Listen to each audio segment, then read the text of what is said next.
यो पुण्य गौतमको सुन हो भनौँ त अहिले गएर मानहानीमा हाल्छु। मान्छेले किन पत्याउन चाहे के त्यो कुरा, किन हो क्यारे भन्ठाने र खोइ त उहाँले मानहानीमा त्यो नयाँ पत्रिकालाई मुद्दा हाल्न सकेको। म एउटा दुस्साहसवादी निर्णय गर्छु, यो सरकारले साथ दिन्छ। यो देशको 50वटा बिल्डिङ देखाइदिन्छु, 50वटा, त्यो सरकारी गैर सरकारी जम्मै हो। त्यहाँ छापा हान्दा क्विन्टलका क्विन्टल सुन भेटिएन भने नि म टुडी खेलमा झुन्डिन तयार छु। राज्य तयार छ। यस, अहिले पनि सबभन्दा बढी सुन कहाँ छ? हुँदो रहेछ के भने त्यस बापत करोडौँ करोड कमिसन त विभिन्न निकायमा महिनामै पुग्दो रहेछ, करोडौँ अरबौँ। किनभने सुन तस्करीको हिसाबै छैन, क्विन्टलका क्विन्टल आउने हो नि त। अनि उहाँले चाहिँ त्यो इनार जस्तो खनेर हुन्छ नि, हो त्यो इनार जस्तोमा राख्नुभएको छ। बाहिरबाट हेर्दा इनार, अनि लक गरेर राख्नुभएको छ। पछि त्यो सबै बोराहरू निकाल्नु भयो, चेक त गरिरहनु पऱ्यो। भनेपछि 2-3वटा बोरामा पुरै तपाईँको धमिरा लाएर खत्तम भएको रहेछ अरे कि। पैसै इनारमा लुकाएको पैसा धमिरा लाग्यो, धमिरा लाएर सखाप। अब पैसा जोगियो त, कागज हो नि त। तपाईँले एउटा कुरा भनिदिउँ, भुटानी नक्कली शरणार्थी काण्डको फाइल किन खोलियो? अमेरिकन एम्बेसी, युरोपियन युनियन र UNHCRको दबाबले हो कि होइन? यो कुरो त यिनीहरूले स्वीकार गरेका छन् नि घोसेमुन्टो लगाएर। किनभने सबै मान्छेहरू के भइदियो भने नि फोहोरको डङ्गुरमा सिस्डोलमा उभिए, नाकमा रुवा कोसे, अनि अत्तर छर्किए, वा सुगन्ध छ भने, र यो अवस्थाले कसैले कसैलाई कारवाही गर्न सक्दैनन्। सम्पत्ति शुद्धिकरण गरौँ या अख्तियारबाट अनुसन्धान गरौँ, कोही बच्नेवाला छैन। 79% मान्छेको बास जेलमा हुन्छ।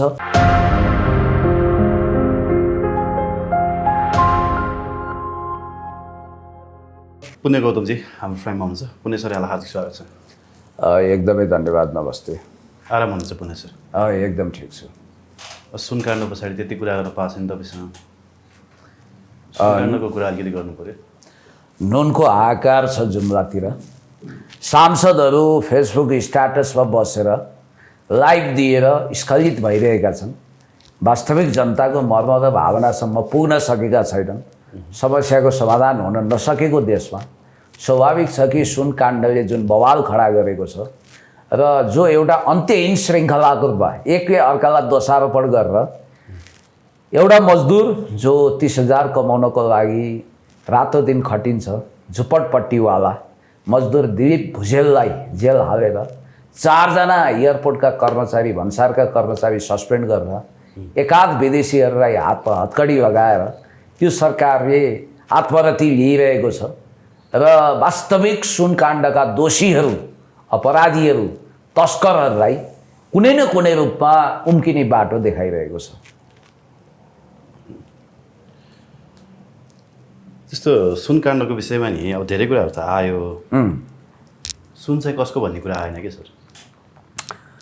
यो गम्भीर कुरा हो। सुन कसको हो भन्ने कुरा तपाईँलाई मैले एउटा तथ्यबाट बताउन चाहन्छु। 1 अर्बभन्दा बढी कारोबार गर्न सक्ने मान्छे को? अरबौँको सुन तस्करी गर्न सक्ने मान्छे को? जस्तो एउटा नाम पोलियो एकछिनको लागि, दीपक मल्होत्राजीको नाम मिडियामा आयो। मानहानि गर्छु भने आज कति हो? मानहानिमा मुद्दा हाल्छु भने कति भयो? खोइ हालेको। ल हामीलाई भनौँ त, यो पुण्य गौतमको सुन हो भनौँ त अहिले गएर मानहानिमा हाल्छु। मान्छेले किन पत्याउन चाहे के त्यो कुरा, किन हो क्यारे भन्ठाने र खोइ त उहाँले मानहानिमा त्यो नयाँ पत्रिकालाई मुद्दा हाल्न सकेको। एउटा कुरो यहाँनिर तपाईँले बुझ्नु पर्यो, गहिरो कुरो। दोस्रो कुरो भनेको नेपालमा सुन तस्करीको सिन्डिकेट राष्ट्रिय अन्तर्राष्ट्रिय रूपमा खडा गर्ने को? अच्युत कृष्ण खरेलको किताबमा लेखिएको कुरालाई आधार मानेर सुन तस्करीको जालो त्यो बेलामा तोड्न किन सकिएन? उहाँले लेख्नु भएको छ नि, तत्कालीन अधिराज कुमार धीरेन्द्रले आर्थिक अभाव, उहाँको मदिरा, जुवा र युवतीको लत थियो, उहाँलाई पैसा जति भए पनि नपुग्ने। अनि उहाँले क्राउन प्रिन्सको पदवीको दुरुपयोग गरेर जबकि विदेशबाट राज परिवारको कुनै पनि ब्यागेजहरू, लगेजहरू चेक गरिदिन्थ्यो, झोलाहरू चेक गरिदिन्थ्यो। एउटा विदेशीले त किताबै लेख्यो त, त्यो किताबमा प्रष्टसँग नेपालमा मलाई अधिराज कुमार धीरेन्द्रले प्रयोग गरेर क्विन्टलसम्म सुन ल्याउन प्रयोग गर्नुभयो, किनभने रोयल प्यालेसको मान्छे भन्ने बित्तिकै सुन चेक जाँच हुँदैन थियो। डिबी लामा र भरत गुरुङले पनि त्यही लुपहोल्स प्रयोग गरे। जब बहुदलीय प्रजातान्त्रिक व्यवस्था आयो, राजतन्त्र अलि स्याडोमा पर्यो, सक्रिय भएन। वीरेन्द्र जस्तो एउटा सोझो कल्याणकारी विकासवादी राजालाई पैसा कमाउन भन्ने पनि थिएन। यद्यपि भूमिगत गिरोह भनेर सूर्यबहादुरले चिनाएका मण्डलीहरू त पछि हाबी भयो। त्यो महामण्डलीय महादरबारिया जमात हो, त्यो गिरोहको फेरि गाजा चरे सुन ल्याउने धन्दा रोकिएन छ, किनभने बहुदलमा पनि चेक हुँदैन थियो। यो कुरा तपाईँलाई थाहा छ। बहुदलीय व्यवस्थामा पनि दरबारिया सामग्री भनेपछि बिना चेक जाँच पास यहीँ थियो। अब लोकतन्त्रको एउटा कुरा राम्रो के थियो भने सबैको चेक जाँच हुन थाल्यो। हो, याद गर्नु होला। बहुदलीय व्यवस्थामा पनि फेरि चेक जाँच त हुने, तर गृहमन्त्री गाडी लिएर गएपछि नहुने। ठ्याक्क गृहमन्त्री साहब जानुभयो अनि गाडीभरि सुन लोड गर्नुभयो, अनि त्यसपछि अहिलेको जस्तो एकदम वेल सोफिस्टिकेटेड कुनै मेसिनहरू पनि थिएन, टाइटी धेरै बज्दैन थियो। अनि उहाँले लोड गर्नुभयो, के लोड गर्नुभयो ब्यागमा ल्याइयो। होइन अरे, प्रतिवाद गरिसक्नुभयो। उहाँ पनि दौडिँदै, दीपक मल्होत्राले जस्तै गरी दौडिँदै उहाँले पनि पत्रकार सम्मेलन गरिसक्नुभयो। तपाईँले जसलाई इङ्गित गर्नुभएको छ वामदेव गौतमलाई, होइन? अच्युत कृष्ण खरेलले आफ्नो पुस्तकमा चाहिँ के लेखेका छन् त वामदेव गौतमको सन्दर्भमा? होइन, अब यहाँ मैले सङ्केत गरेको उहाँलाई भन्दा पनि काङ्ग्रेसी पृष्ठभूमिका एक गृहमन्त्रीलाई पनि मैले सङ्केत गरेको छु, एक दुई गृहमन्त्रीलाई। यो गृहमन्त्रीमै गएर जब कुरा ठोकिन्छ नि, त्यसपछि गृहमन्त्रीहरूले कसरी च्यानल फेड गर्छन्, अर्थमन्त्रीको सेटिङ के हुन्छ अथवा राज्यको सेटिङ के हुन्छ, एउटै कुरा तपाईँले भन्नुहोस्। गृह अर्थ ताक्ने कारण पनि यही रहेछ, होइन? जो पनि हुन्छ नि, अर्थ एक नम्बरमा, गृह अर्को दोस्रो नम्बर, अथवा गृह र अर्थ जो पनि ताक्छन् नि। सर, तपाईँलाई एउटा कुरा भन्छु, स्वर्गवासी हुनुभयो, उहाँलाई हार्दिक श्रद्धाञ्जली। नेपाली प्रशासनिक इतिहासको एक पायनियर व्यक्तित्व हुन त उहाँ गिरिजाबाबुपट्टि काङ्ग्रेसपट्टि ढल्किनु हो भनेर आरोपित गरे, तर साह्रै नै प्रखर एकजना प्रशासक जो गृह सचिव हुनुभयो, मुख्य सचिव हुने प्रबल दावेदार, तर उहाँलाई म्याडम आरजुले देखि नसकेको हुनाले र उहाँको भाग्य पनि प्रबल नहुनाले डाक्टर विमल कोइरालाज्यू मुख्य सचिव हुनुभयो र गृह सचिवको रूपमै रिटायर हुन बाध्य हुनुभयो श्रीकान्त रेग्मीज्यू। उहाँसँगको एउटा संवाद म सम्झिन्छु। हुन त उहाँ कस्तो दुर्भाग्यशाली भने श्रीमान केशव उपाध्यायज्यूले उहाँलाई कन्टेम्प अफ कोर्टमा 1 रुपियाँ जरिवाना गरेको हुनाले लोकमान सिंह कार्कीभन्दा अगाडि नै अख्तियार दुरुपयोग अनुसन्धान आयोगको प्रमुख आयुक्तको रूपमा ललित लिम्बूको कार्यकाल सिद्धिँदै थियो। उहाँ निमित्त हुनुहुन्थ्यो। उहाँलाई नियुक्त गर्न खोज्दा त्यो 1 रुपियाँको कारण नियुक्त हुनु भएन। पछि फ्रस्ट्रेसन भयो, बढी अल्कोहलिक हुनुभयो, बिचरा एकदमै टेन्सनमा हुनुहुन्थ्यो। उहाँले मलाई एकचोटि भन्नुभएको थियो कि उहाँ गृह सचिव हुनुहुँदो रहेछ, सेटिङमा सुन आएछ। उहाँले थाहा पाउनुभयो, इन्टरपोलबाट सूचना आयो। नेपालमा अधिकांश जति पनि सुन पक्राउ हुन्छ इन्टरपोलको सूचनाको आधारमा अथवा सेटिङ नमिलेको भन्ने कुरा तपाईँलाई थाहा छँदैछ, जगजाहेर छ। उहाँलाई फोन आएछ। त्यसबेला काङ्ग्रेसी पृष्ठभूमिकै एकजना गृहमन्त्री हुनुहुँदो रहेछ। अनि उहाँले सिधै गृहमन्त्रीज्यूलाई गएर सुन एयरपोर्टमा आइसक्यो, उहाँबाट उड्यो, अन्डरवर्ल्डसँग सेटिङ रहेछ, त्यो सुन समाउनु पर्यो भन्नुभएको छ। भने तपाईँ नचाहिँदो कुरामा किन वाहियात कुरा गर्नुहुन्छ, खसखस गर्नुहुन्छ, तपाईँलाई जे चासो हो त्यो गर्नुहोस् भनेपछि होइन मलाई सूचना आयो म पुलिसलाई भनिदिन्छु भनेपछि खबरदार तपाईँले केही गर्न पाउनुहुन्न भनेर उहाँलाई झन्नै उहाँ गिरिजाबाबु कहाँ जानुभएछ। उहाँ गृह सचिव के अरे गृहमन्त्री, यो फलाना सचिव श्रीकान्त रेग्मी साह्रै टेढो मान्छे रहेछन्, तुरन्त 24 घन्टाभित्र सरुवा गर्नु पर्यो, तुरन्तै उहाँलाई अहिले सरुवा गरेको सूचना गर्नु पर्यो भन्ने बित्तिकै गिरिजाबाबुले अब सबै कुरा बुझ्ने भन्दा नि यो हुन सक्दैन तिमी जाऊ भनेर पठाइदिनु भयो। गिरिजाबाबुको आदेश भने जङ्गबहादुरको आदेश जस्तो उहाँले भने मलाई श्रीकान्त रेग्मीज्यू स्वर्गवासी हुनुहुन्छ। मैले लेखा पनि छु यो कुरा आफ्नो आर्टिकलमा त्यतिखेर। त्यसपछि याद गर्नु होला, उहाँलाई पुरै डार्कमा राखेर त्यो सुन त रातारात कहाँ सप्लाई भयो। उहाँले के भन्नुहुन्थ्यो भने त्यसपछि उहाँले कुरा बुझ्नु भएछ। उहाँ त अब गृह मन्त्रालयको अनुभवी अर्थ सचिवसँग उहाँको मिटिङ भएछ। अर्थ सचिवलाई भन्नुभएछ, सचिवज्यू यो के हो, सुन त यसरी भटाभट आउँछ भन्दा उहाँले के भन्नुभयो अरे भने हजुर नेपाललाई चाहिने सुन जति नेपाल सरकारले मगाउँदैन, सुन जति जम्मै अपुग मगाउने हो। त्यो बेलामा दैनिक डिमान्ड चाहिँ नेपालमा 20 किलो हो कि 22 किलो थियो अरे, अहिले जब कि 35 किलो छ नि, होइन डिमान्ड 35-36 केजी थियो, मगाइन्थ्यो 20-22 केजी, चाहिने खपत हुने 20-22 केजी, डिमान्ड चाहिँ 35-36 केजी। जसरी अहिले डिमान्ड 50 केजीको छ, खपत 35 केजीको छ नि, त्यसै गरी त्यो बेलामा पनि सरकारले 5 किलो सुन ल्याउने, जम्मा अहिले जसरी 10 किलो मात्रै किन्छ र त्यसपछि अरू अवैध चोरी पैठारीबाट आओस् भनेर लुपहोल छोड्ने हुँदो रहेछ। के भने त्यस बापत करोडौँ करोड कमिसन त विभिन्न निकायमा महिनामै पुग्दो रहेछ, करोडौँ अरबौँ। किनभने सुन तस्करीको हिसाबै छैन, क्विन्टलका क्विन्टल आउने हो नि त। अनि अवैध बाटोबाट आएको सुन त 2 पैसा महँगो, केही महँगोमा यिनीहरूले ट्रान्जिट पोइन्ट बनाएर विदेशमा बेच्छन्, यहीँ तपाईँको सुनको इँटा बनाउँछन्, पेमेन्ट गर्छन्, के गर्छन्।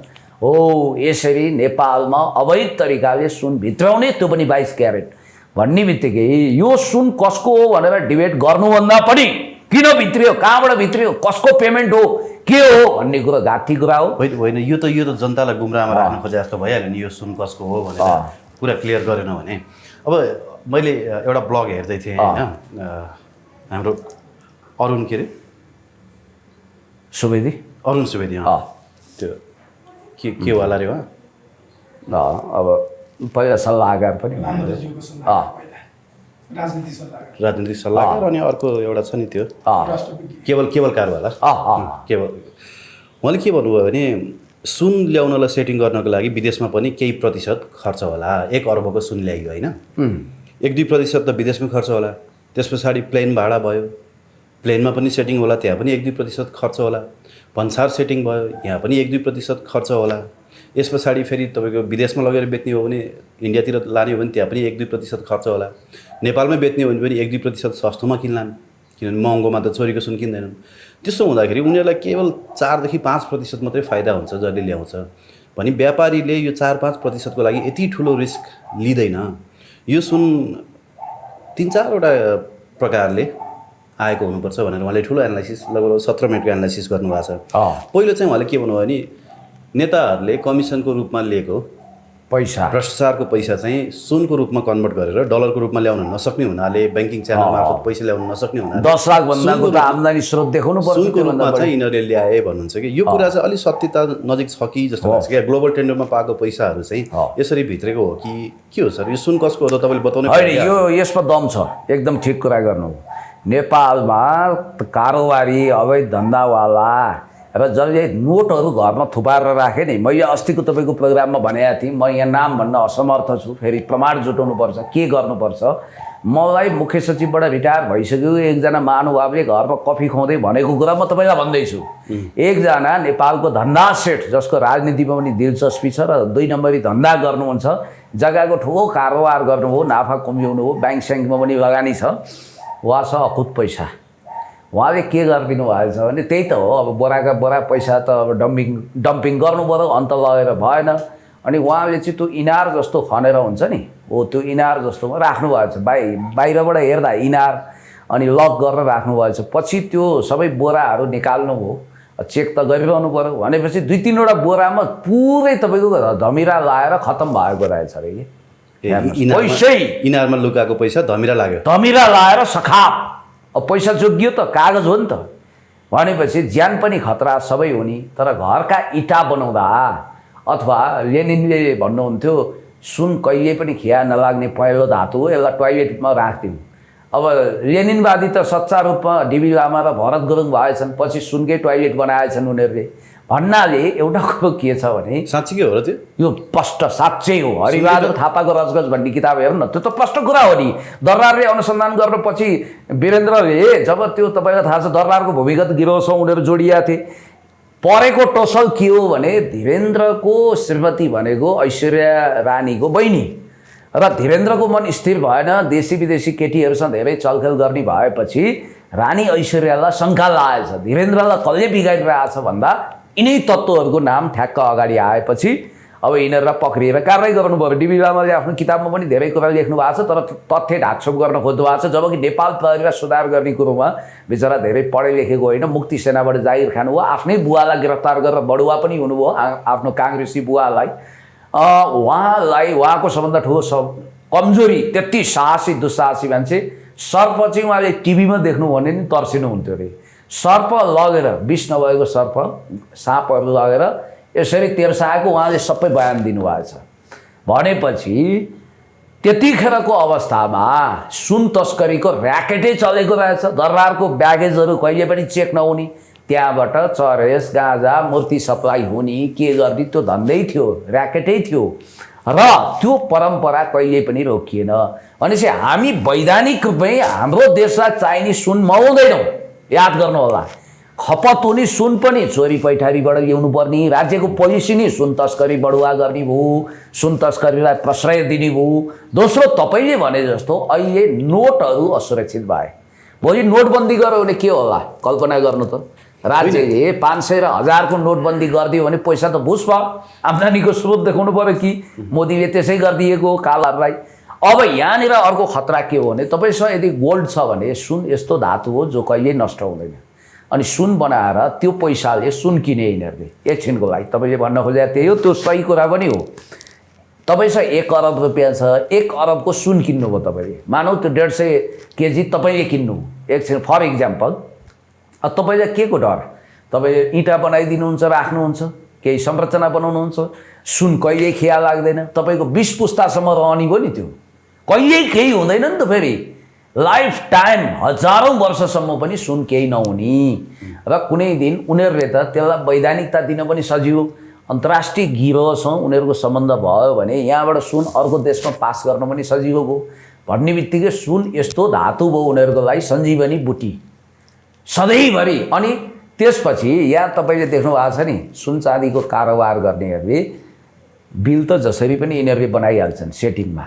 यो धेरै ठुलो कुरो भएन, किनभने राज्य संयन्त्रसँग यिनीहरूको कनेक्सन छ, अनि राज्यकै टाउकेले त्यसरी लुकाएपछि समस्या भयो त। बिलिङको कुरामा पनि अर्थ मन्त्रालयसम्म सेटिङ गर्लान्, प्रधानमन्त्री कार्यालयसम्म पहुँच पुर्याउलान्, बिलिङको कुरो नै समस्या भएन। 10 किलो सुन यिनीहरूले अवैध बाटोबाट आएर आफ्नो घरमा थुपारेको बेचिदिन्छन् आवश्यक पर्यो भने, यिनीहरूलाई ठुलो कुरो भएन। त्यसकारण आजको मितिमा 10 लाखभन्दा बढी पैसा तपाईँसँग छ भने त्यसको स्रोत देखाउनु पर्ने बाध्यता वा आवश्यकता र विदेशमा पैसा पठाउनु पनि जोखिमपूर्ण भयो। अनि स्विस ब्याङ्कमा अकाउन्ट खोल्ने वा भर्जिन आइल्यान्डमा पैसा लाँदा पनि भोलि राज्यले खोज्न सक्छ। नोटबन्दी गरिदिँदा, धमिराले खाइदिँदा तपाईँको सखाप हुन्छ भन्ने बित्तिकै घर जग्गाको लगानी पनि अहिले सुरक्षित छैन। ब्याङ्कमा राखौँ, त्यसको स्रोत देखाउनु पर्ने, ब्याङ्कका पैसाहरू आफैमा जोखिममा भन्ने बित्तिकै यिनीहरूले गोल्डको कारोबारलाई प्रश्रय दिएका छन्। र आजकल फेरि नेपालमा खेलिने अधिकांश जुवाको पेमेन्ट सुनमा हुँदैछ। यो कुरा तपाईँलाई कतिको सूचना छ? यस हो, गोल्डमा अहिले नगदमा छैन रे। मैले सुनेको नेपालमा विदेशबाट आउने मान्छेहरूले त अब विभिन्न डलर साटेर ल्याउलान्, अब ब्ल्याक मनी। तर यहाँ जति पनि धन्दा सेटहरू छन्, यो जस्तो वैधानिक रूपमा नेपालमा नेपालीहरूको लागि कसिनो खुल्ला छैन, तर मिनी कसिनो त मजाले चलेको रहेछ। कसले त्यहाँ नियन्त्रण गर्ने? एकजना पूर्व गृहमन्त्रीको छोरो नै कसिनोबाट टाट पल्टिने स्थिति आएपछि नै कसिनो बन्द गरे हो। कसलाई थाहा छैन यो कुरा? धेरैतिर नजानु न तपाईँ, आफूले खनेको खाल्डोमा आफै पर्न खोजे। यहाँ त हिन्दू धर्मको ठेक्का लिने राजा महाराजाहरूको होटलबाट नि पहिला गाईको मासु बिफको रूपमा बिक्री हुन्थ्यो 5 स्टारमा, अनि जुवा चुरोटको व्यापार गर्ने नि यिनीहरू थिए। ठुला बडा नै अवैध काम गर्न नेपालमा सबभन्दा अग्रसर हुन्छन्। र अहिले मैले सुनेको अधिकांश मिनी कसिनोहरूमा गोल्डको कारोबार हुन्छ। कहाँ छन् त्यस्तो मिनी कसिनो? अब कहाँ छन्? अब राज्यले खोजोस् न, हामीलाई आउँछ यही सूचना। हामीले त यथार्थ कुरा हामीले छर्रङ्ग पारिदिने। ल, नेपाल प्रहरी राज्यका निकाय नारायण काजी श्रेष्ठजीको ध्यान जाओस् त। एउटा कुरो मैले तपाईँलाई भने जस्तो तपाईँको बारेमा प्रश्न उठ्दा तपाईँ आत्तिनै पर्दैन क्या। किन? युवराजी तपाईँ सफा मनको मान्छे हुनुहुन्छ, तपाईँ ट्रान्सपरेन्ट हुनुहुन्छ, ट्याक्स तिर्नु भएको छ, जति छ तपाईँको आम्दानी 2 पैसा कमाएर पनि 1 पैसा ट्याक्स तिर्ने मान्छे हो तपाईँ। यहाँको पर्ख्यौली धनी मानी, तपाईँले गाडी चढ्दा अथवा तपाईँले केही जग्गा जमिन खरिद गर्दा तपाईँले पारदर्शी हिसाब किताब देखाउनुहुन्छ। तर तपाईँलाई कसैले केही भने डराउनु पर्दैन नि। तर त्यही ठाउँमा हिजोको एउटा चप्पलले आज महलै भयो, हिजोको छाप्रे महलै भयो, हिजोको साइकलले आज 1 करोड 2 करोडको गाडी चढ्छ भने त्यसले आम्दानीको स्रोत देखाउन सक्दैन भने त्यसलाई प्रश्न राख्नुभयो भने ऊ झोकिन्छ तपाईँसँग। उसले तपाईँमाथि नै एक्सन गर्न खोज्छ र राज्य शक्तिको प्रयोग गर्छ। एउटा कुरो मैले त्यही भएर भने कि सीता के पवित्र थिएनन्, उनको पतिव्रता धर्म कमजोर थिएन नि, तर कसैले प्रश्न उठाएपछि उनी स्वयं आफैले मर्यादा पुरुषोत्तम श्री रामचन्द्रलाई मलाई अग्नि परीक्षामा हाल्नुहोस् भनिन्, सुन चाहिँ खारिएर आइन्। उनको पतिव्रता धर्म सती सावित्री जस्तै क्लियर भयो। जोस म्यानुएल सान्तोसको क्याबिनेटको मान्छेले फार्क विद्रोहीलाई मेन स्ट्रिममा ल्याउँदा पैसाको अनियमितता गरे भन्ने आरोप आएपछि आफू सहित अनुसन्धान गर्नु भन्नुभयो। त्यत्रो नोबल लरिएटले भन्नु पर्थ्यो, पछि उहाँ क्लिन चिट लिएर आउनुभयो। किसुनजीले एकचोटि ठुलो आत्मविश्वासका साथ के भन्नुभयो, क्याबिनेटमा दुईवटा मन्त्रीको कुरो उठ्यो, कोही पर्खाल मन्त्री थिए, कोही के थिए। किसुनजी पान चपाउँदै आउनुभयो, चाहिँ के अरे अब यो अनुसन्धान गर्नु छ भने प्रधानमन्त्रीको पनि गरिदिउँ बाबु भनेर अख्तियारको प्रमुखलाई भने हो कि होइन। त्यो नैतिक हिम्मत हुनु पऱ्यो नि, क्यापिटल मोरल क्यापिटल हुनु पऱ्यो नि। मदन भण्डारीले के भन्नुभयो, साइकल चढेर नक्सालमा डेरा थियो। अहिलेको सम्माननीय राष्ट्रपतिज्यू विद्या भण्डारीज्यूले मिठो चिया पकाएर अतिथि सत्कार गर्नुहुन्थ्यो। त्यतिखेर जननेता मदन भण्डारीले दुईजना नेताले काठमाडौँमा महत्त्वपूर्ण घडेरी खडा गरेर घर बनाउने सूचना आयो उहाँलाई। दुईजना नेता जसले पञ्चायतकालमै घडेरी जोड्नु भएछ अनि घर बनाउनको लागि विभिन्न व्यापारीहरूसँग सेटिङ गरेर इँटा रडहरू खसाल्ने तयारी गरेको त्यही बेलामा मदन भण्डारीले भन्नुभयो, खबरदार मदन भण्डारी बाँचेको भयो नि त्यो घडेरीलाई पार्टीकरण गरिदिनुहुन्थ्यो। उहाँले त्यो बेचेर तपाईँले पार्टी कोषमा दाखिला गर्नुहोस् भन्ने उहाँले अभियान चलाउन खोज्दा यो घटना हो 2049 साल फागुन 18-19 गतेको। उहाँ जेठमै जानुभयो, उहाँले प्रक्रिया चालिसक्नु भएको थियो। मदन भण्डारीको के थियो, केही थियो। मदन भण्डारीलाई त्यो बेलाका 10 जना माडवारी गएर हात जोडे होइन। खेतानजी स्वर्गवासी हुनुभयो, भक्त मदन भण्डारीको, मनमोहनको भक्त। मनमोहनलाई गएर भन्नुभएको छ, मदन भण्डारी भन्ने मान्छे साह्रै प्यारो, देशलाई काम लाग्ने। लौ न राजा वीरेन्द्रले पनि मलाई भन्नुभयो, यस्तो देशभक्तको एउटा काठमाडौँमा बस्ने छारी पनि छैन, के गर्ने हो मोहन भनेर मलाई भन्नुभयो। मलाई चिन्ता लाग्यो, एउटा सामान्य घर भने नै उ गर्नुपर्छ भन्दा मदन भण्डारीले तपाईँ जानुहोस्, चिया खाएर जानुहोस्, मलाई घर चाहिँदैन, यो देश नै मेरो घर हो, ताप्लेजुङमा मेरो बुवा आमाले बनाएको एउटा घर छ। त्यो महान हिम्मत कुन नेतामा छ? मदन भण्डारीले अन्डरग्राउन्डबाट ओभरग्राउन्ड भएपछि त्यत्रो आचार्य गरेको, आचार्य भनेको एमए, को नेता त्यति पढाएका थिए?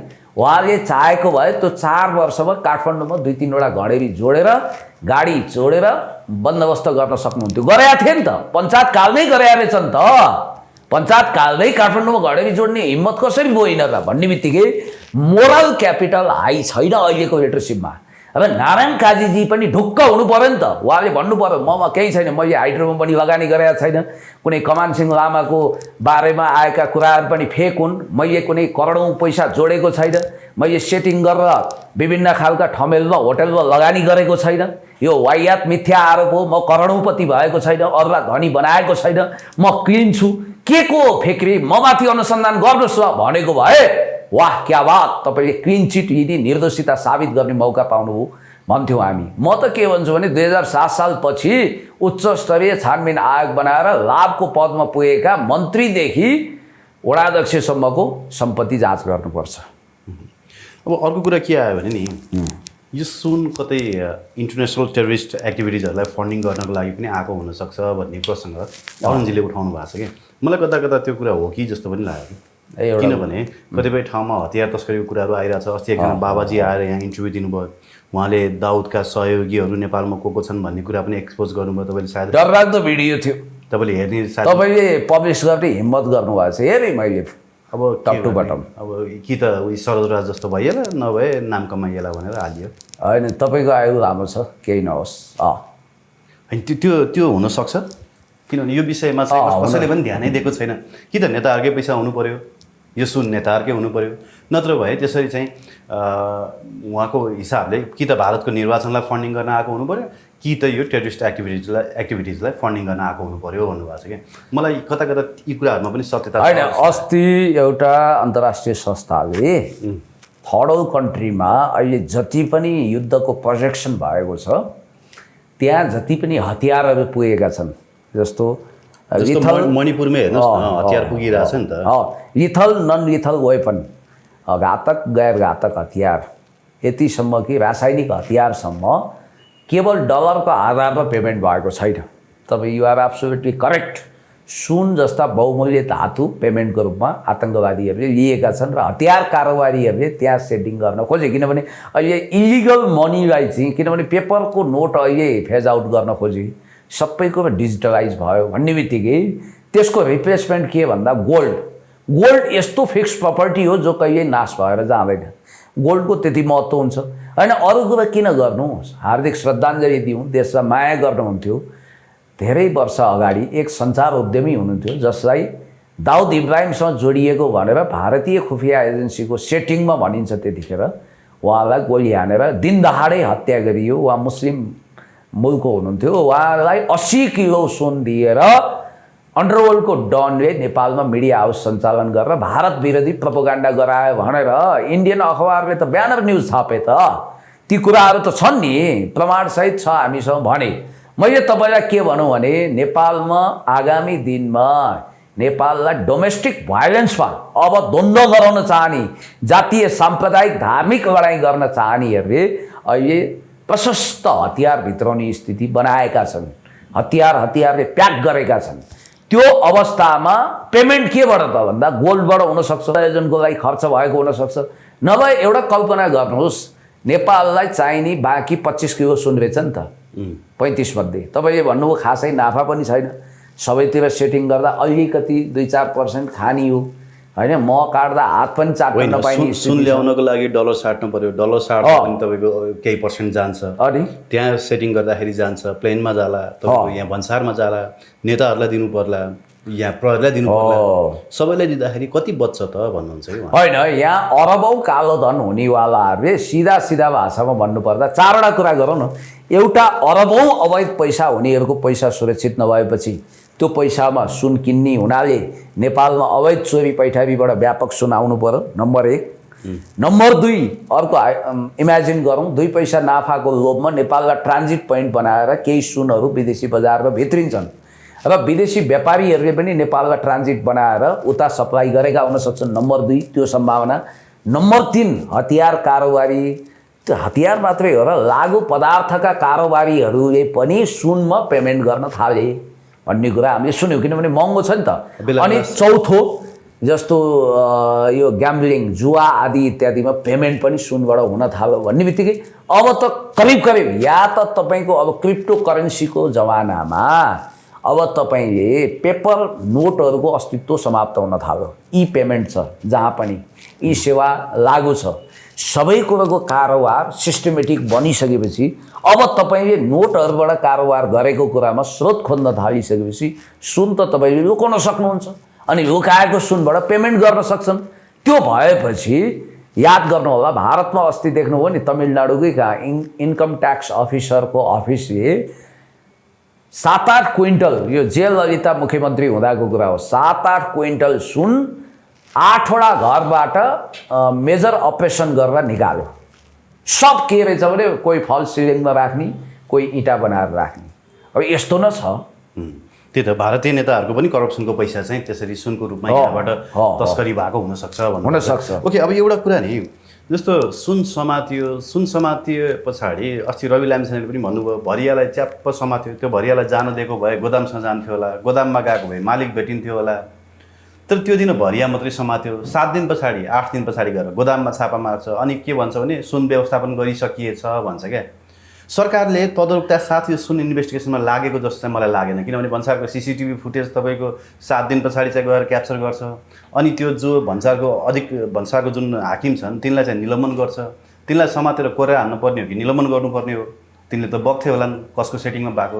भनेपछि सरकारले जे होस् भरियालाई फसाएर मालिकलाई उन्मुक्ति दिने प्रयत्न गरेको जस्तो चाहिँ देखियो क्या। एकदमै हो, यही घातक र दुःखद कुरा छ। एयरपोर्टको सेक्युरिटीको मुख्य हाकिम त्यही बेलामा बिदामा बस्नुहुन्छ। काठमाडौँ भन्सार कार्यालयको प्रमुख बिदामा हुनुहुन्छ। गृहमन्त्री र तपाईँको ऊ पनि प्रधानमन्त्री पनि भ्याली बाहिर। अनि यहाँ सुन समातिन्छ। तपाईँले एउटा कुरा भनिदिउँ, भुटानी नक्कली शरणार्थी काण्डको फाइल किन खोलियो? अमेरिकन एम्बेसी, युरोपियन युनियन र UNHCRको दबावले हो कि होइन? यो कुरो त यिनीहरूले स्वीकार गरेका छन् नि, घोसेमुन्टो लगाएर। किनभने त्यो खोलाउनुको कारण छ, धेरै कारणहरू त्यहाँ नजाउँ। अहिले पनि मैले थाहा पाए अनुसार चाहिँ भारतीय दूतावासबाट चाहिँ प्रेसर दिएको कारणले गर्दा मात्रै यो सुन समातिएको हो भन्छन् नि, किनभने प्रहरीलाई इन्भल्भै गराएको छैन। हेर्नुहोस् न, होइन, इन्टरपोल मार्फत भारतबाट आयो या कहाँ? पुलिसहरूको अन्तर्राष्ट्रिय सङ्गठनको हेडक्वार्टर फ्रान्समा छ। अहिले भारतमा तपाईँको कन्टिन्युसली तपाईँको अवैध हात हतियारहरू बरामद भइरहेको छ। अस्ति काश्मीरमा पनि होइन ठुलो परिणाममा अवैध AK-47 नै बरामद भयो क्या। भनेपछि भारतले कतै न कतै यो तस्करीको लागि आएको सुन हुनसक्छ भनेर चाहिँ उसले रोक लगाउन खोजेको हो कि भन्ने पनि होइन, त्यो इट मे पोसिबल हुनसक्छ, तपाईँको कुरामा दम होला। मैले भन्न खोजेको कुरा के हो भने यहाँ हरेक काण्डको फाइल फन्डाको अन्डा कोरालेर पब्लिसिटी स्टन्ट गरेर उही तपाईँले देख्नु भएन, कहिले छोरीको पालो कहिले बुहारीको पालो। अवामी लीग शेख हसिना वाजेद सत्तामा हुँदा बेगम खालिदा जियाको मान्छे र उनीहरूलाई कराब्जा बनाउने, अनि बेगम खालिदा जिया हुँदा शेख हसिनालाई समाप्त पार्ने, अनि पाकिस्तानमा पाकिस्तान पिपुल्स पार्टी बेनिजर भुट्टोको त्यो दाइजो पार्टी जस्तो हो, जुल्फिकार अली भुट्टोले स्थापित गरेको, अहिले त्यो पार्टी सत्तारूढ छ। अनि तपाईँले देखिहाल्नु हो नि तेहरिके इन्सान हाम्रो सलमान के अरे इमरान खानको पार्टीका मान्छेलाई सबैलाई एक्सन गरिरहेको छ। इमरान खान बिचरा रुनु न हाँस्नु भएको छन्।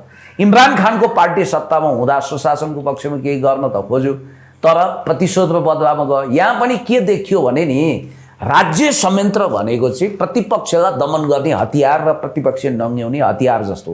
किनभने सबै मान्छेहरू के भइदियो भने नि फोहोरको डङ्गुरमा सिसडोलमा उभिए, नाकमा रुवा कोसे, अनि अत्तर छर्किए वा सुगन्ध छ भने, र यो अवस्थाले कसैले कसैलाई कारवाही गर्न सक्दैनन्।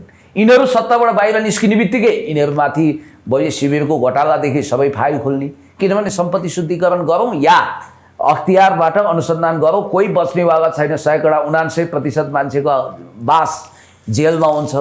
याद गर्नुहोला, म ताजुब लाग्छ, अचम्म लाग्छ तपाईँले भने जस्तो ललिता निवासको फाइल किन खोलियो? मैले तपाईँसँग भनेको थिएँ, आखिर त्यही भयो नि। ललिता निवासको फाइल खोल्नुको कारण भनेको नक्कली टिकिन्जा गुठी खडा गरेर, नक्कली मोही खडा गरेर राज्यको सयौँ रोपनी जमिन कब्जा गर्ने कुरालाई नीतिगत हिसाबले निर्णय गराइदिने दुई पूर्व प्रधानमन्त्री मुख्य सचिवहरूलाई समाउन हो र केही गरे जस्तो देखाउनको लागि गरेको रहेछ नि त यो। ताकि यो त इन्डियन इसारामा भन्ने पनि छ, ताकि भोलि यी दुई पूर्व प्रधानमन्त्रीको विरुद्ध कहिले पनि फाइल खोल्न नसकोस्। बिचरा सिआइबी अहिले हल्ला नचल्ला एकदमै स्तब्ध छ। किनभने अदालतले आदेश त दियो, सेन्ट्रल इन्भेस्टिगेसन ब्युरो सिआइबी कति गतिलो प्रतिवेदन बनाएर बसेका थियो। उसले राय राखेछ, सर्वेन्द्र खनालज्यू आइजी हुनुहुन्थ्यो, के गर्ने एक्सन गर्दा दुईजना प्रधानमन्त्रीको त नामै उडाइदिन्छ जहिले पनि। अब जहिले कर्मचारी त्यो पनि फेरि मुख्य सचिव तहमा पोलिसी करप्सन भएको केस हो नि, अहिलेसम्म केही गरौँ। अनि एकजना म्याडम हुनुहुन्छ रानी साहिबा, अनि अर्को उपराष्ट्रपतिका छोरा छन्। सम्पूर्ण रूपमा नक्कली भुटानी काण्डको लय पय त्यहाँ जोडिन्छ। अस्ति एउटा सन्देश शर्माको अडियो ठिक रहेछ, विधि विज्ञान प्रयोगशालामा जाँचियो, ल्याब टेस्ट गर्दा उहाँकै भोइस देखियो। अब रानी साहिबा माथि एक्सन हुने भयो भन्ने हल्ला त चल्यो, भयो के कुर्सीको खुट्टा बाँचिएन, सत्ता टिक्ने भयो। हात्ती आयो फुस्सा, अब माछो भ्यागुतु। तपाईँले भने जस्तो साँच्चै अनुसन्धान गर्ने भने नक्कली भुटानी प्रकरणका टाउकेहरूलाई पनि समात्नु पर्यो। ललिता निवासका मुख्य दोषीलाई पनि बयानको लागि बोलाएर कानुनी कारवाही गर्नु पर्यो। र यो विषयमा पनि कस्तो विडम्बना हेर्नु त, मिडियाले रिसर्च गरेर सबै कुरा ल्याएको छ। त्यो दिलीप भुजेल भन्ने मैले पछि सिन्धुपाल्चोकमा फोन गरेँ, उसको आर्थिक अवस्था बुझेँ। बिचरा दुई घाँस खान समस्या छ, त्यो मान्छेले अरबौँको सुन्निउ छ, थुन्न यिनीहरूलाई लाज लाग्दैन, नैतिकता छ। उसलाई तपाईँको भनेको बेलामा उपस्थिति हुने गरी हाजिरी जमानीमा छोड्नु पर्दैन। कहाँ जान्थ्यो त्यो बिचरा? भरिया पनि होइन, त्यो भरिया हुनेलाई त 1-2 डल्लो सुन आउँछ हो र, भरियालाई त 2-4 डल्लो सुन आउँछ। उसलाई सुन आएकै थाहा छैन, ब्रेक सु भन्ने उसले बुझेकै रहन्छ। अझसम्म उसलाई केही थाहा छैन। अननोन एकजना अनुसन्धान अधिकृतले मलाई भन्नुभयो, त्यो बिचरालाई त सुन भनेको उसले 1 डल्लो सुन पनि आजसम्म देखाएको छैन। त्यसको कम्पनीको नाउँमा 20 चोटि कारोबार गरेको, 20 चोटि आएको उहाँबाट कारोबार गरेर। र अहिले त नयाँ कुरा आयो, कहाँ ब्रेक सुमा मात्रै हो र। तपाईँलाई याद छ एकचोटि समाचार आएको थियो नेपालमा यति धेरै छाता खपत हुँदैन, तर छाताको इम्पोर्ट किन यसरी वात्तै बढेको छ भनेर एकचोटि न्युज आएको थियो, तपाईँलाई थाहा छ? थाहा छ। कि तपाईँले बिर्सिनु भयो यो कुरा? होइन भन्नु न। भनेपछि त्यो छाता पनि कतै उ गरेर अल्ट्रो गरेर त्यो छातामा पनि सुन ल्याइएको थियो कि अहिले त के भने तपाईँको त्यो पानी तान्ने पम्प हुन्छ नि, हो त्यो पम्पमा पनि हलो पारेर चाहिँ तपाईँको सुन ल्याइएको भन्ने कुरा पो आइरहेको छ आज नागरिकले लेखिरहेको छ। एकदम होइन, सुन ल्याउन त यिनीहरूले कहाँ हुनसक्छ। त्यस्तै भयो भने झ्याप्पै कपाल पालेका मान्छेको होइन ठुल्ठुलै जुम्रा लुक्छ कि क्या हो भन् ठानेर सुनलाई पनि जुम्रा नै मानेर यो कस्तो भने पशुपतिमा एकदम ठुल्ठुलो जगडा पाल्छन् नि, त्यो भित्र पनि 1-2 किलो सुन अटाउला जस्तो पो लाग्न लाग्यो। त्यहाँभित्रै सेटिङ गरेर ल्याउलान् जस्तो। अझ मिल्थ्यो भने त यिनीहरूले यो खप्पर हुन्छ नि यो खप्पै खोलेर यहाँभित्र सुन राखेर ल्याउँथे। तपाईँलाई म भन्छु नेपालभित्रको भन्ने सुन जति जम्मा गऱ्यो भने नेपालको बाटो नै सबै पिच हुन पुग्छ अरे क्या सुनले, त्यति भित्रिया छ। अब सुन्नु न, अब त्यो मात्रै हो र भारतमा अस्ति त्यो मैले देखेँ मोटरसाइकलभित्र त्यो टायर काटेर के चट्ट काटेर टायरभित्र सुन हालेर ल्याएका छन्, लाप्साको लाप्सा।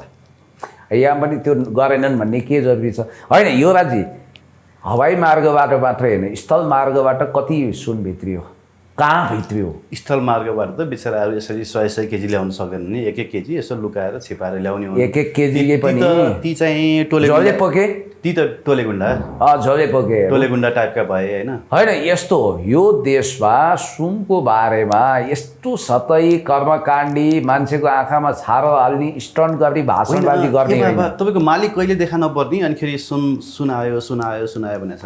होइन म भन्दिनँ, गोरेको बयानमा गोरेको बयानमा स्पष्ट लेखेको छ मभन्दा माथिका व्यक्तिहरूलाई समात्ने हो भने ठुला व्यक्तिहरू पनि फस्छन् भनेर उनले बयानमा अलग भनेका छन्। म एउटा दुस्साहसवादी निर्णय गर्छु, यो सरकारले साथ दिन्छ। यो देशको 50वटा बिल्डिङ देखाइदिन्छु, 50वटा त्यो सरकारी गैर सरकारी जम्मै हो। त्यहाँ छापा हान्दा क्विन्टल सुन भेटिएन भने नि म टुडी खेलमा झुन्डिन तयार छु। यो राज्य तयार छ। यस अहिले पनि सबभन्दा बढी सुन कहाँ छ? तपाईँले एउटा कुरो भन्छु, माओवादी जनयुद्ध कालमा एउटा भनाइ थियो क्या, गाउँघरतिर प्रहरी वा सेनाको अफिसरको घरमा बस्यो भने त्यहाँ छापा हान्दिन्थ्यो, त्यहाँ सुरक्षित हुन्थ्यो। खुम्बहादुर खड्काजीले भन्नु नै भएको छ त माओवादीको तर्फबाट त्यतिखेर पत्रकारिता गरेका आतङ्ककारी भनेर टाउको मोल उहाँहरूले तोक्ने, तर मान्छे चाहिँ खुम्बहादुर खड्काजीको क्वार्टरमा लुकेर सुरक्षित हुन्थे क्या त्यतिखेर। अहिले सुनको सबभन्दा सुरक्षित स्थल भनेको सरकारी अड्डा हुन सक्छ कि सक्दैन? सक्दैन भने सक्दैन भन्नुहोस्। तपाईँले जहाँ छापा हान्न सक्नुहुन्न त्यहाँ सुरक्षित हुन सक्छ कि सक्दैन? यो जोखिमपूर्ण तर्क हो तर यथार्थ हो। याद गर्नुहोस्, जबसम्म मान्छेको मनमा लोभ पाप छ नि, यो देशमा मदन भण्डारी, जननेता मदन भण्डारी, पुष्पलाल किशुनजी, गणेशमानजी जस्ता नेता, मनमोहन जस्ता नेता भइदिएको भए हामी कसैलाई शङ्का गर्दैन थियौँ। हाम्रो सम्माननीय पूर्व प्रधानमन्त्री सदय अध्यक्ष कमरेड केपी शर्मा ओलीज्यूले पार्लियामेन्टमा वा बाहिर पनि सुनबारे सत्य तथ्य छानबिन होस्, जसलाई शङ्का गरिएको सबलाई होस् भन्दा यत्रो हननी जब आउनुपर्ने कारण के हो? र म एउटा कुरो भन्छु, पार्टीहरूमा पनि अब रिस्ट्रक्चर र रेट्रोफिटिङ हुनुपर्छ। त्यो भनेको के भने नि अहिले कहाँबाट आएको एउटा झ्याउरे सांसदले संसदमा उभिएर अब एसएलसी गरेका छैन, ठुलो डिग्रीको हवाला दिएर चिल्लो गाडी चढेर आउँछ, तर हाम्रा कुनै सांसदले त्यसको अगाडि आँखामा आँखा जुदाउँदो रहन्छन्, किनभने त्यो त अब झकट सिंह छ, त्यसले केही भनिदेला भनेर। नैतिक रूपमा यति स्खलित भइसकेका छन् नि 55-56 साल ताका, अथवा तपाईँको म तपाईँलाई भनिदिन्छु 65-66 सालभन्दा अगाडि पनि, आजभन्दा 10 वर्ष अगाडि नेपालका सांसदहरूमध्ये 20% घर पनि काठमाडौँमा थिएन। अहिले म ठोकुवा गरेर भन्छु, नयाँको कुरा छाड्नुहोस्, सांसद बनिसकेकाहरूको 95% घर काठमाडौँमा कसरी बन्यो? गाडी कसरी चढे यिनीहरूले? हो, गाडी चढ्नु अपराध होइन, घर बनाउनु अपराध होइन, तपाईँ हाम्रा पनि होलान् के होलान्, तर आम्दानीको स्रोत हुनु पर्यो, वैधानिक स्रोत हुनु पर्यो। सुकुम्बासीको सन्तान भएर कुनै पनि कारोबार नगरिकन, व्यापार नगरिकन अवैध सम्पत्ति जोड्छ भने त्यसको नैतिक शक्ति रासनास हुन्छ, त्यसले केही पनि गर्न सक्दैन। अहिले नेपालको राजनीतिमा सबभन्दा ठुलो मोरल क्राइसिस हो। मोरल क्राइसिसको कारण नयाँ पुस्ताले, फ्रेस पुस्ताले, हामी जस्तो मान्छेले सार्थक हस्तक्षेप गरेर नजानी हो भने तपाईँलाई थाहा छ नि, मैले अस्ति पार्टी अफिसमा भनेँ के, पहिला सर्वहारा मुक्तिको कुरा गर्दा, गरिबको मुक्तिको कुरा गर्दा आङ सिरिङ्ग हुन्थ्यो, हाम्रो आङमा काँडा उम्रिन्थ्यो, आँखामा आँसु आउँथ्यो। आज हाँसो उठ्छ के, पछाडि फर्केर हाँस्नु मन लाग्छ। डिपार्टमेन्टल स्टोर जस्तो पार्टी अफिस बनाइदिने, अनि त्यसपछि करोडौँको गाडी चढेर आउने, अनि चिया खाँदा चाहिँ तपाईँ तिर्ने कि तपाईँ, म त गरिब हुँ भनेर टाटपल्टी अभिनय गर्ने। यार 10वटा हाइड्रोको लाइसेन्स होल्ड गरेर बसेको छ, करोडौँको सेयर होल्ड गरेको छ, ब्याङ्क खोलेको छ, अनि 4 कप चियाको पैसा चाहिँ म पैसा नकमा मान्छे जिन्दगीभरि तपाईँ तिर्नु न भनेर कार्यकर्तालाई तिराउने। यस्ता पाखण्डी मान्छेले गर्दा राजनीति बिग्रिया हो। ल, thank you very much. Thank you. पुण्य सर।